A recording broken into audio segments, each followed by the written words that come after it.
இந்த வண்டிலாம் விட்டுருங்க. ஏன்னா அதெல்லாம் எவ்வளோ மேலே வந்து அவங்க ரெடியாக இருக்கிறாங்க, நம்மள்ட்டெல்லாம் அனுமதி கேட்கல. ஏன்னா லைட்டை டிம் பண்ணால் தான் நம்மக்கிட்ட வந்துட்டு ஓகே நான் கிராஸ் பண்ணிக்கிறேன் கொஞ்சம் வெயிட் பண்ணுங்கள் அப்படின்றது அர்த்தம். இதில் நீங்களும் அவங்களுக்கு ஈக்குவலாக போயிட்டு ஸோ கொஞ்சம் தலைவலி ஆகிடும். அதனால் இந்த இடத்துல வழி விட்டுருங்க.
இவங்கள்ட்டெல்லாம் கொஞ்சம் கேர்ஃபுல்லாக தான் இருக்கணும்.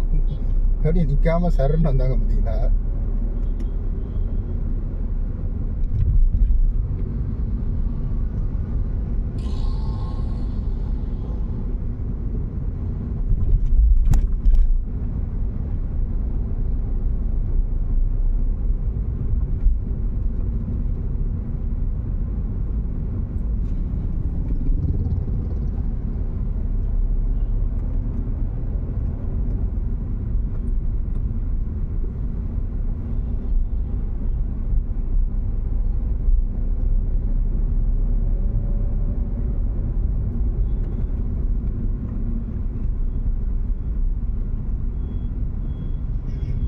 இப்போ இந்த வண்டி நிற்குது இல்லைங்களா பைக்கு, இப்போ நம்ம ஓரளவுக்கு ஸ்பீடில் வந்தோம், நம்ம 30ல் வந்தோம்னு நினைக்கிறேன். ஸோ இந்த மாதிரி இருக்கக்குள்ள தயவு செஞ்சு யாருமே வந்துட்டு அந்த பைக்கு போகட்டும் அப்படின்னு சொல்லி டக்குன்னு வந்து சடன் பிரேக்கை வந்துட்டு யூஸ் பண்ணாதீங்க. ஏன்னா நான் நிறையா விபத்து அப்படின்றது இதை பொறுத்தும் நடக்கும். சரி பாவம் அவங்க ரொம்ப நேரம் நின்றுட்டுருக்காங்களே அப்படின்றதுக்காக ஸோ சடன் பிரேக் அடிக்கிறதுனால பின்னாடி வர்ற வண்டி நம்மளே வந்துட்டு இடிக்கிறதுக்கு வாய்ப்புகள் நிறைய இருக்குது.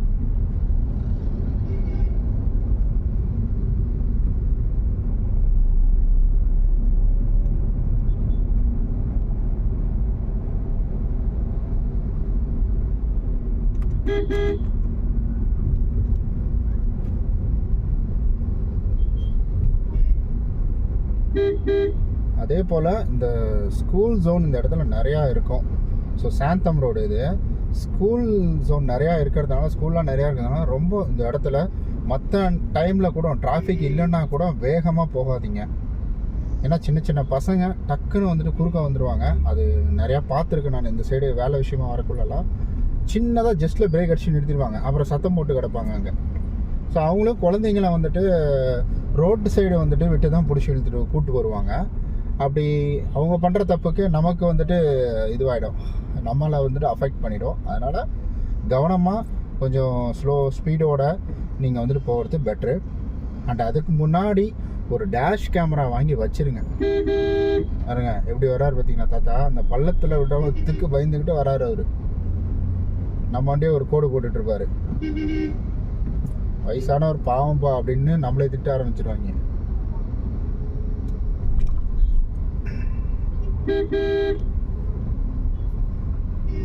அதே போல் இந்த ஆட்டோக்காரங்களும் லெஃப்ட்டு இதெல்லாம் சைடு போடக்குள்ள நல்லா பார்த்துக்கோங்க. விவேக் அவர்கள் ஒரு படத்தில் சொல்லுவார் பார்த்தீங்களா, எப்படின்னா லெஃப்டில் கையை போட்டு ரைட்டில் இண்டிகேட்டரை போட்டு போய் ஸ்ட்ரைட்டாக போயிடுவோண்டா அப்படின்ற மாதிரி.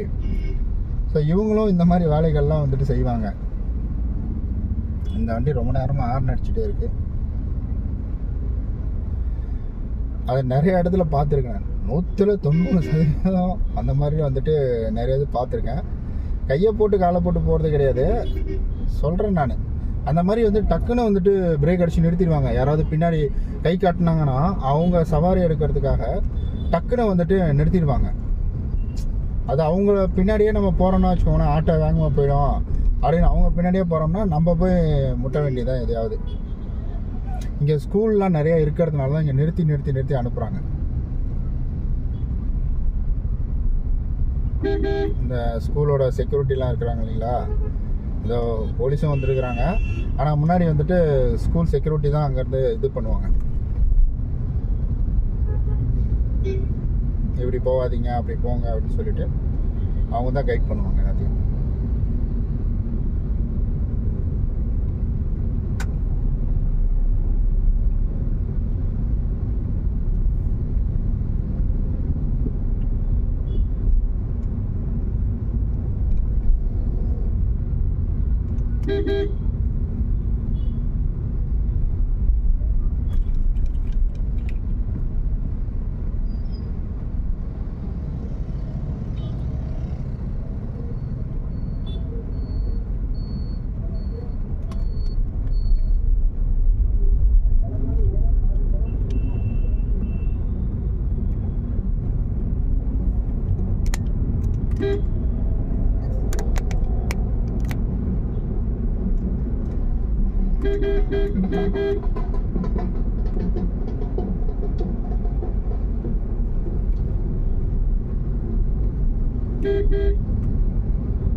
நம்ம மெரினா என்ட்ரன்ஸ்க்கான முதல் சிக்னல் இது.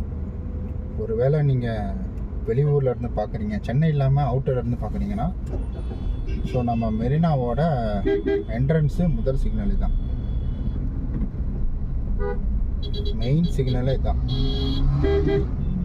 பாருங்க பா, எவ்வளோ வேகம் பார்த்தீங்களா. இந்த மாதிரிலாம் வந்துட்டு டக்குன்னு அப்படியே தட்டி விட்டு போயிடுவாங்க. ஒவ்வொரு ஊருக்கும் ஒவ்வொரு புள்ளிங்க இருக்கும், அதில் இங்கே இருக்கிற புள்ளிங்க இவங்க.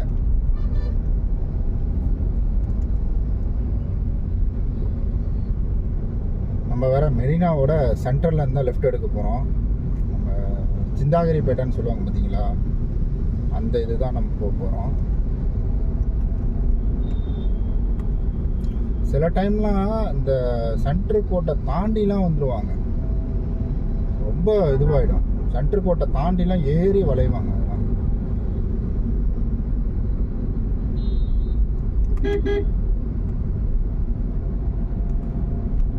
இப்போ நான் மேப் கனெக்ட் பண்ணியிருக்கிறதுனால அது என்ன சொல்லுதுன்னா, ஸோ இந்த ஏரியாவில் கொஞ்சம் ஸ்லோவாக போங்க அப்படின்னு வந்துட்டு அதுவே இது பண்ணுது. ரெண்டாவது அந்த இது பார்த்தீங்களா எப்படி ஸ்பீடு காமிக்குது பாருங்களேன். 30க்குள்ளெல்லாம் போனீங்கன்னா எதுவும் சொல்லாது, அமைதியாக விட்டுரும். 30க்கு மேலாம் போனீங்கன்னா வந்துட்டு ஸ்லோவாக போங்க.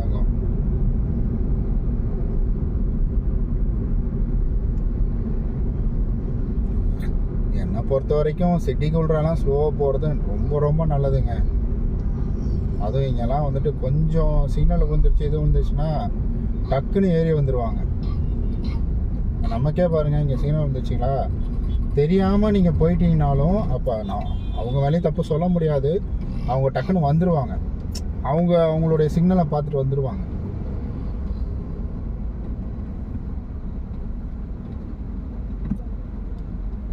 என்ன மிஞ்சி போனால் சிக்னல் எவ்வளோ நேரங்க நிற்க போகிறோம், 1 மணி நேரமாக போட போகிறாங்க, அவ்வளோதான். ஒரு 30 செகண்டு அவ்வளோதான், முடிஞ்சிச்சு. நம்ம பாட்டுக்கு தான் அடுத்து போகிறோம். அடுத்து ஒரு 30 செகண்ட் வெயிட் பண்ணுவாங்க.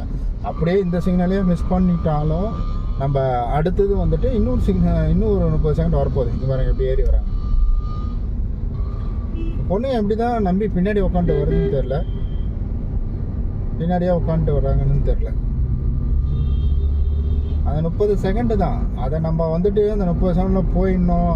நம்ம ஆஃபீஸ்க்கே லேட்டாக போனால் என்னங்க 2 திட்டுவாங்களா, அவ்வளோதாங்க.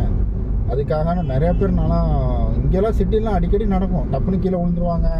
அது ஆட்டோக்காரங்களை போய் இடிச்சிருவாங்க, இல்லை பைக்காரங்களை இடிச்சிருவாங்க, இல்லை சைக்கிள் எடுத்துருவாங்க, இல்லை ஸ்கூட்டியில் போய் இடிச்சிருவாங்க. ஏதாவது ஒன்று பண்ணிவிடுவாங்க அவசரத்தில். நம்ம ஆஃபீஸ்க்கு லேட்டாக போனால் ஜஸ்ட் நம்ம திட்டு தான் வாங்க போகிறோம். ஆனால் நம்ம இங்கே வந்துட்டு கவனமே இல்லாமல் வேகமாக போனோம் அப்படின்னா கண்டிப்பாக இதனால் நிறைய இம்பேக்ட் அப்படின்றது நமக்கு உருவாகும். விபத்து ஏற்படும். நமக்கு அந்த பிரச்சனை மட்டும் இல்லாமல் நம்மளை சுற்றி இருக்கிறவங்களுக்கும் வந்துட்டு அந்த பிரச்சனை அப்படின்றது போய் சேரும். அதுக்காக தான் சொல்கிறேன், சிக்னலே போட்டுட்டாலும் பரவாயில்ல. இப்போ 27 வந்துட்டு போட்டிருக்காங்க, இன்னும் நின்றுட்டு தான் இருக்காங்க. இது அடுத்த சிக்னல் வரைக்கும் கூட வரும். நம்ம வந்துட்டு இதை கிராஸ் பண்ணுறது கொஞ்சம் கஷ்டம்தான். இதுக்காக நம்ம ஹாரன் அடிச்சுக்கிட்டு நம்ம ஆம்புலன்ஸு எமர்ஜென்சி இதெல்லாம் வேறு, அதெல்லாம் நம்ம வந்துட்டு இதில் கணக்கிலே எடுத்துக்கூடாது. நான் சொல்கிறேன், சும்மா நம்ம ஆஃபீஸ் தான் போக போகிறோம் அப்படின்னா அதுக்கு வந்துட்டு ஹாரன் அடிச்சுக்கிட்டு அவங்கள்ட்ட சண்டை போட்டுக்கிட்டு இவங்கள்ட்ட சண்டை போட்டுக்கிட்டு இருந்தால் அவ்வளோதான், போக முடியாது. அடுத்த சிக்னல் போட்டாங்க பாருங்க, அவ்வளோதான். இப்போ வெயிட் பண்ணால் நம்ம கிட்டே வந்துட்டோம். இங்கே கிட்டே இருந்து நம்ம போய்க்கலாம். இப்போ அடுத்து நம்ம தான் முன்னாடி போவோம். அந்த மாதிரி எடுத்துக்கோங்க. அவசரம்னு நம்ம ஆஃபீஸ்க்காக நம்ம உழைக்க போயிட்டு கடைசியில் ஆஃபீஸில் என்ன சொல்லுவாங்க, ஏன்பா ஒரு விட்டு பார்த்து வந்துருக்கலாம்ல, நீ எதுக்குப்பா இவ்வளோ இதுவாக போனேன் அப்படின்ற மாதிரி உங்கள் மேலே தூக்கி பழிய போட்டுருவாங்க. அதுக்காக தான் சொல்கிறேன், கொஞ்சம் கவனமாக இருங்க. நான் முதல்லலாம் அப்படி தான் வேகமாக தான் இது பண்ணிகிட்டு இருந்தேன். அப்புறம் சிட்டி பார்த்திங்கன்னா உங்களுக்கு நிறையா அனுபவங்களை கற்றுத்தரும். இங்கே பார்த்தீங்களா, இந்த மாதிரி நமக்கும் ஒரு லோகோ இருக்கணும். லோகோ இருந்தால் சருன்னு போகலாம். எப்படி போனாலும் எந்த லோகோ வச்சுருந்தாலும் ஆபத்துன்னு வந்துருச்சுன்னா சர்பத்து சாப்பிட்ற மாதிரி ஆகிப்படும். அப்புறம் அதாவது ஈஸியாக நடந்துருன்றேன். நீங்கள் இதில் நைட் வீடியோலாம் போட்டிருப்பேன், பார்த்துருப்பீங்கன்னு நினைக்கிறேன். நைட்டு வீடியோலாம் போட்டிருப்பேன், நீங்கள் பார்த்துருப்பீங்க. அந்த நைட்டு வீடியோ பார்த்தீங்கன்னா ரொம்ப வெறிச்சோன்னு இருக்கும். ஆனால் அப்போ கூட ஒரு சில கூட்டங்கள் அப்படின்றது வந்துட்டு இருந்துட்டு தான் இருக்கும். இப்போ ரீசெண்டாக கூட சென்னையில் கேள்விப்பட்டாங்க, இது போல் வந்துட்டு வழிப்பறிலாம் பண்ணுறாங்க நைட் டைமில். ஸோ ஏதோ அதையும் இதையும் சொல்லி வழிப்பறிலாம் பண்ணுறாங்கன்னு வந்து கேள்விப்பட்டேன். கொஞ்சம் கவனமாக இருங்க. நைட் டைமில் போகிறீங்கன்னா கொஞ்சம் சேஃப்டியாக போங்க. யாராவது கை காட்டுறாங்க, ஹெல்ப் பண்ணுறேன் அப்படின்னு சொல்லிட்டு இது பண்ணாங்க. லெஃப்ட்டு பார்க்குறாரு, இண்டிகேட்டர் என்னமோ சிக்னல் போட்டு போகிற மாதிரி லெஃப்ட்டு பார்த்துக்கிட்டே போகிறாரு. ரைட்டில் யார் வரா என்ன வரான்றதை கவனிக்காமல். இதுதாங்க சென்டர் சென்னை. ஸோ மெரினாவோட மெயின் ஹப்பு இதுதான், மெரினா சிக்னல் அப்படின்னு சொல்லுவாங்க. ஸோ அங்கே பாருங்கள், ரெட்டல் ஆர்ச் தெரியுதுங்களா?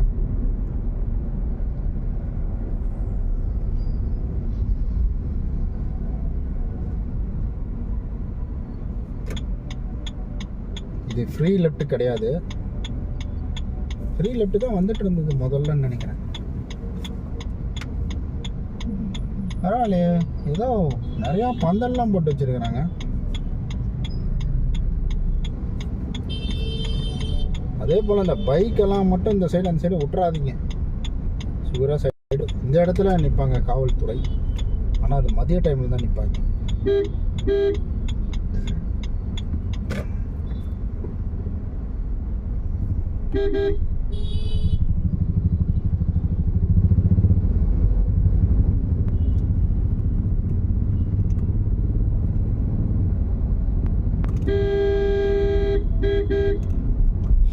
இப்போ நம்ம எதை பார்க்க போகிறோம்னா, சேப்பாக்கம் கிரவுண்டு பார்த்துருப்பீங்கன்னு நினைக்கிறேன்.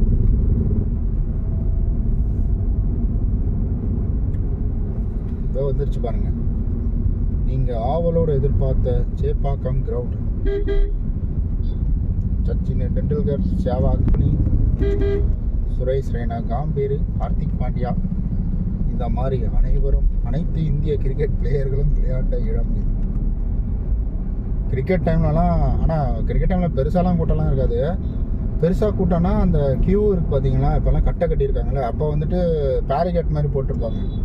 அந்த பேரிகேட்டில் தான் வந்துட்டு ஃபுல்லாக க்ரௌட் நின்றுட்டுருக்கும், வெளியிலலாம் வராது. ஆனால் அதுவே வந்துட்டு இந்த ஐபிஎல் சென்னை இது விளையாடக்கூடலாம் செம்ம டிராஃபிக்கு. அதுவும் வின் பண்ணதுக்கப்புறம்லாம் அப்பா பயங்கரமாக செலிப்ரேட் பண்ணிகிட்டு இருந்தாங்க ஐபிஎல் டைம்லலாம்.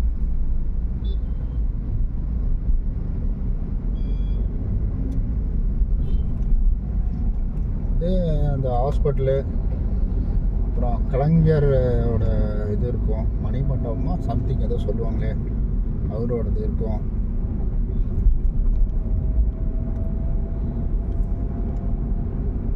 நிறைய இடம் இருக்கும். எங்கே நமக்கு இந்த பக்கம் வர்றதுக்கு நேரமே இல்லை. நான் இங்கே வந்து கிட்டத்தட்ட சென்னையில் வந்து 10 வருஷம் ஆச்சு. ஆனால் நான் இந்த இடத்துக்கு வந்து கிட்டத்தட்ட வந்துட்டு ஒரு 3 வருஷம் இருக்கும்னு நினைக்கிறேன். 3 வருஷம் கழிச்சு இப்போ வரேன்.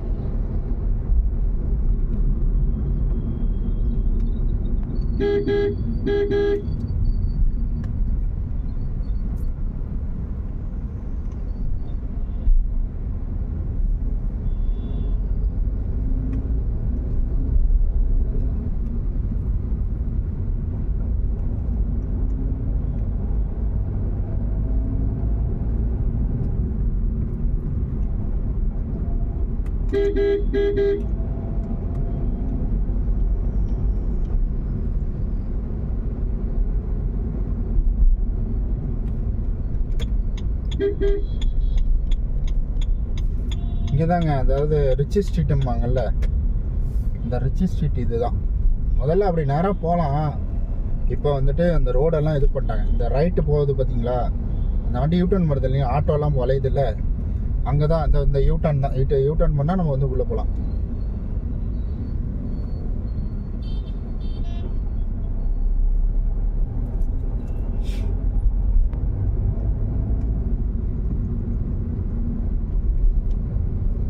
இதெல்லாம் நீங்கள் பழைய படத்தில் பார்த்துருப்பீங்க இந்த இடம்லாம். ஆனால் இன்னும் அந்த பழமை மாறாமல் தான் வச்சுருப்பாங்க. இந்த பில்டிங்லாம் பார்த்தீங்கன்னா பழைய பில்டிங்லாம் இருக்கும். ரொம்ப வருஷத்துக்கு முன்னாடி பிரிட்டிஷ் காலத்தில் கட்டின பில்டிங்லாம் இங்கே நிறையா இருக்கும். நீங்கள் அதை பார்த்தீங்கனாலே உங்களுக்கு தெரியும்.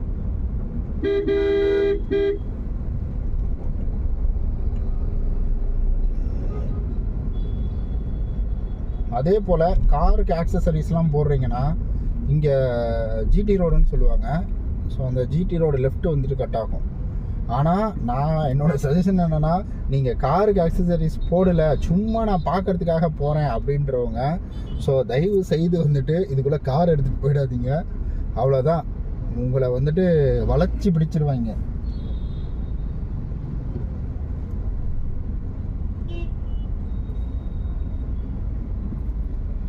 இந்த மசூதி பார்த்தீங்கன்னா ஃபேமஸுங்க, நல்ல பெரிய மசூதி. இந்த ஏதோ பேயெலாம் இங்கே ஓட்டுவாங்கன்னு கேள்விப்பட்டேன். ஆனால் எக்ஸாக்டில் தெரில. மசூதினாலே பாடம் போடுவாங்க. மசூதினாலே பாடம் போடுவாங்க அப்படின்றது தெரியும். ஏன் இப்படி அகராதிக்குன்னே போகிறாங்கன்னு தான் தெரிய மாட்டேங்குது. ஆட்டோ வச்சுட்டு அவங்க எப்படி போயிட்டு இருந்தாங்க பார்த்தீங்கன்னா, வளையிறது இங்கே ரோட்டில் யார் வந்தால் எனக்கு என்ன அப்படின்ற மாதிரி போகிறாங்க. அதுதான் கொஞ்சம் கோவம் வரும். ஆனால் ஊருக்கு சேலம் வந்ததுக்கப்புறம் அட சென்னையே பரவாயில்லப்பா, இவங்களாவது பரவாயில்ல, ஓரளவுக்கு ஆறு அடித்தா கால் வாங்கிட்டு நவுறாங்க அப்படின்றது. பாருங்கள் எல்ஐசி பில்டிங். அப்போல்லாம் எல்ஐசி பில்டிங் வந்துட்டு அண்ணாந்து பார்த்தோம், ஐயோஜோ ஃபேமஸே அதான். போய் உனக்கு என்ன இதுவா, சரி எல்ஐசி பில்டிங் குதிச்சு இது பண்ணிக்கோ அப்படின்ற மாதிரிலாம் கலாய்ப்பாங்க. பட் இப்போல்லாம் வந்துட்டு எல்ஐசி பில்டிங்கோட பயங்கர டாப் ஹைட்டெல்லாம் நிறையா இது வந்துருச்சு.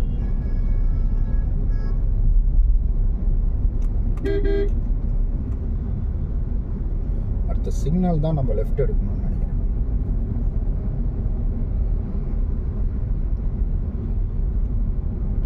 ஆமாம், அடுத்த சிக்னல் தான் லெஃப்ட் வரும். இதோ இங்கெல்லாம் பாருங்க, அந்த பில்டிங்லாம் ஆனால் என்ன பில்டிங்னு தான் தெரிலைங்க அதெல்லாம். ஆனால் பில்டிங் அவ்வளோதான். இந்த சைடு வந்திருக்கேன் ஆனால் தெரியாது எனக்கு.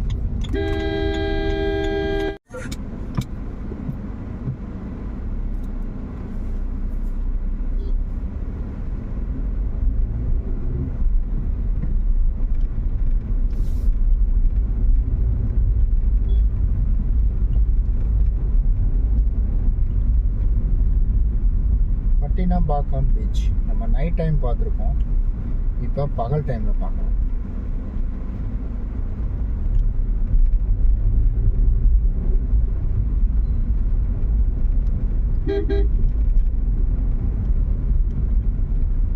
நிறைய போட்.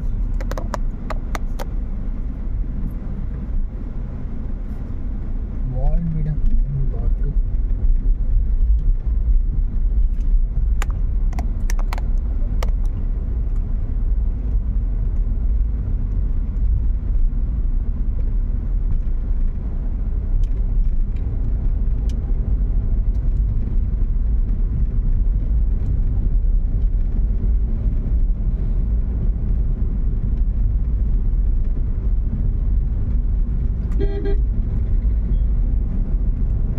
மீன் வாங்கிறதுல ஒரு ட்ரிக் சொல்கிறேன். ஏன்னா நம்ம பட்டினப்பாக்கம் லைனில் தானே வந்துட்டுருக்கோம், இங்கே நிறையா மீன் இருக்கும்ல. ஸோ மீன் பழசா புதுசா அப்படின்றத வந்துட்டு எப்படி கண்டுபிடிக்கிறது அப்படின்னு நம்ம பார்க்கலாம். பொதுவாக நமக்கு எல்லாத்துக்குமே என்ன தெரியும்னா, மீனினுடைய நான் ஊரில் இருக்கக்குள்ள நிறைய பேருக்கு எப்படின்னு தெரில, பட் நான் ஊரில் இருக்கக்குள்ள எப்படி தெரியும்னா, மீன் எப்படி வந்துட்டு நல்ல மீனாக கெட்ட மீனான்னு பார்ப்பாங்கன்னா, அதனுடைய செதில் இருக்குது இல்லைங்களா, செவில் இருக்குல்ல, அந்த செவிலில் வந்துட்டு கொஞ்சம் பொழந்து பார்த்தா அதில் பிளட்டு இருக்கும், ரத்த கரையில் இருக்கும், நல்லா செவன்னு இருக்கும் அப்படின்னு வந்துட்டு சொல்லுவாங்க. பட் ஆனால் அது நார்மலாக எல்லாத்துக்குமே அப்படி தான் இருக்கும். ஒரு சில மீனெல்லாம் பார்த்திங்கன்னா செவிலில் வந்துட்டு ஒரு அதாவது மக்கி எப்படின்னா வச்சுங்க, பார்த்தீங்கல்ல கொஞ்சம் இதில் அந்த பசங்க எப்படி வந்தாங்க, கொஞ்சம் உஷாராக இருக்கணும், ஜாலியாக வராங்க ஒரு அப்படி. சரி ஓகே. anyway அந்த செதில் இருக்கு இல்லைங்களா, சாரி செதில்னா செவிலுன்னு தான் சொல்லுவாங்க. அது அந்த செவிலில் பார்த்தீங்கன்னா நமக்கு வந்துட்டு ஒரு சிகப்பே ஒரு மங்கி போனால் சிவப்பு கலர் எப்படி இருக்கும் அந்த மாதிரி இருக்கிற மீனும் வந்துட்டு நிறையா இருக்குது. அப்போ நீங்கள் எதை பார்த்து வாங்கலாம் அப்படின்னு கேட்டிங்கன்னா, மீனோட கண்ணை பார்த்தீங்கன்னா நல்லா கருப்பாக இருக்கும், நல்லா கருகருன்னு இருக்கும். அந்த கருகருன்னு மீனோட கண் இருக்கும். ரெண்டாவது மீன் பார்த்தீங்கன்னா விரைச்சி போயிருக்கும். அதாவது இறந்த உடனே இப்போ தான் வந்துட்டு மீன் இது பண்ணி வராங்கன்னா, மீன் பார்த்தீங்கன்னா நல்லா விரைச்சி போயிருக்கும். அப்படி விரைச்சி போயிருந்தாலே மீன் இப்போ தான் தள்ளியிருக்காங்க, அதாவது ஒரு 1 மணி நேரம் 2 மணி நேரம் அப்படின்ற மாதிரி ஈஸியாக நம்ம கண்டுபிடிச்சிடலாம். நீங்கள் இங்கெல்லாம் பார்த்தீங்கன்னா நல்லா விரைச்சி போயிருக்கும். இதெல்லாம் வலையிலேருந்து எடுத்து வந்து போட்டுட்டுருக்காங்க. ஸோ அந்த மாதிரி வந்துட்டு பார்த்து நம்ம மீன் வாங்கலாம். இன்னும் ஒரு சில இதெல்லாம் மீன் எப்படி பார்க்கலான்னா, நம்ம வந்துட்டு கண்ணில் அந்த கருப்பு பார்க்குறோம் இல்லைங்களா, அப்போ எப்படி இருக்கும் அப்படின்னு கேட்டிங்கன்னா, அந்த கண்ணு பார்த்தீங்கன்னா ஒரு மாதிரி வெள்ளை கலரில் பூ விழுந்துன்னு சொல்லுவோம் பார்த்தீங்களா, அந்த கண்ணில் பூ விழுந்த மாதிரி இருக்கும். அந்த மாதிரி இருக்குதுன்னா அந்த உள்ளே இருக்கிற வந்துட்டு ஜவ்வரிசி மாதிரி கண்ணுக்குள்ளே இருக்கும் பாருங்கள், அது வெளியில் தெரியும். அப்படி தெரியுதுன்னா அது வந்துட்டு பழைய மீன் அப்படின்னு வந்து கண்டுபிடிக்கலாம். ஒரு சிலர் எனக்கு தெரிஞ்ச வரைக்கும் நான்லாம் முதல்ல நினச்சா நாத்தம் பயங்கரமாக வந்ததுன்னா அது வந்து நல்ல மீன் கிடையாது, நாத்தம் வந்துட்டு கம்மியாக அடிச்சதுன்னா அது நல்ல மீன் அப்படின்ற மாதிரி நினச்சிட்டு இருந்தேன். அதுவும் கிடையாதான். ஸோ நான் வந்து இத்தனை வருஷத்தில் இதுதான் இங்கே கற்றுக்கிட்டது. ஆனால் மீன்லேயே வந்துட்டு நம்ம மீன் குழம்பு தாங்க செம்ம டேஸ்ட்டாக இருக்கும். எனக்கு மீனை விட மீன் குழம்பு நல்லாயிருக்கும். இங்கெல்லாம் நிறைய கடை இருக்குன்னு இருக்காங்க, பட் ஆனால் நான் இங்கே சாப்பிட்டதெல்லாம் கிடையாது. நம்ம வீட்டிலே அதை விட சூப்பராக செய்கிறாங்க. சரி எதுக்கு இங்கெல்லாம் சாப்பிட்டு, வெளியில் மேக்ஸிமம் சாப்பிட மாட்டோம். அப்படி போனால் ஹோட்டல் போகிறது இந்த மாதிரி ஏதோ மாதத்தில் ஒரு டைமு அந்த மாதிரி போகும். இப்போ புதுசாக மார்க்கெட் ஓப்பன் பண்ணி இருக்கிறாங்க, ஆனால் ஓப்பன் பண்ணியும் இங்கேயும் போட்டிருக்காங்க. ஆமாம், அங்கே இடம் கிடைக்கலனா இங்கே வந்து தான் போகணும். அண்ட் அதே போல் இன்னொன்று என்னென்னா, நீங்கள் அவங்க ஒரு விலை சொல்கிறாங்கன்னா அந்த விலை வந்துட்டு கொஞ்சம் பார்கிங் பண்ணி வாங்கணும் இந்த ஏரியாவிலலாம். இங்கேன்னு கிடையாது, பொதுவாக அவங்க மீன் வாங்க போகிறீங்கனாலே வந்துட்டு இந்த மாதிரி வாங்கக்குள்ள கொஞ்சம் பார்கிங் பண்ணி பேசி கொஞ்சம் கம்மி பண்ணி கொடுங்க, என்ன இவ்வளோ ரேட்டு அப்படின்ற மாதிரி சொன்னால் கம்மி பண்ணி கொடுப்பாங்க அப்படின்னு வந்துட்டு சொல்கிறாங்க. நாங்களும் கேட்டுகிட்டு இருந்தோம். முதல்ல வந்துட்டு கொஞ்சம் கம்மி பண்ணி கேட்டுகிட்டு இருந்தோம். நமக்கு அதுக்கப்புறம் இந்த ஊரில் ரொம்ப வருஷமாக இருக்கிறதுனால நமக்கு அது ஒரு மீன்னா எவ்வளோ, என்ன ஏது, அதனுடைய வந்துட்டு உண்மையாலுமே இது ஒர்த்தா, இந்த 200 சொல்கிறாங்கன்னா 200 இது ஒர்த்தா அப்படின்றதெல்லாம் தெரிஞ்சதுனால இப்போ அதிகமாக பார்க்கிங்லாம் கிடையாது. அதை விட ஒரு 50-60 ரூபா முன்ன பின்ன வச்சாங்கன்னா கொடுத்துருவோம். சரி போ, அவங்க அது 50-100க்கு தான் வெயிலில் நின்றுக்கிறாங்க அப்படின்னு சொல்லிட்டு கொடுத்துருவோம். அதிகமாக இதெல்லாம் பண்ண மாட்டோம், பார்க்கிங்லாம் பண்ணுறது. ஆனால் ஒரு சில எல்லாம் சொல்லுவாங்க பாருங்க, சங்கரா மீன், அந்த மீன், இந்த மீன், பெரிய மீனுன்னு சொல்லி பயங்கர விலை வைப்பாங்க, செம்மையாக விலை வச்சு விற்பாங்க. அந்த மாதிரி வந்துட்டு அந்த மாதிரி இருந்ததுன்னா கண்டிப்பாக அதெல்லாம் பார்க்கிங் நம்மளாம் இருக்க மாட்டோம், அதெல்லாம் பேசி தான் வந்தோம். பட்டினம் பக்கத்தை ஒரு வழியாக தாண்டியாச்சு.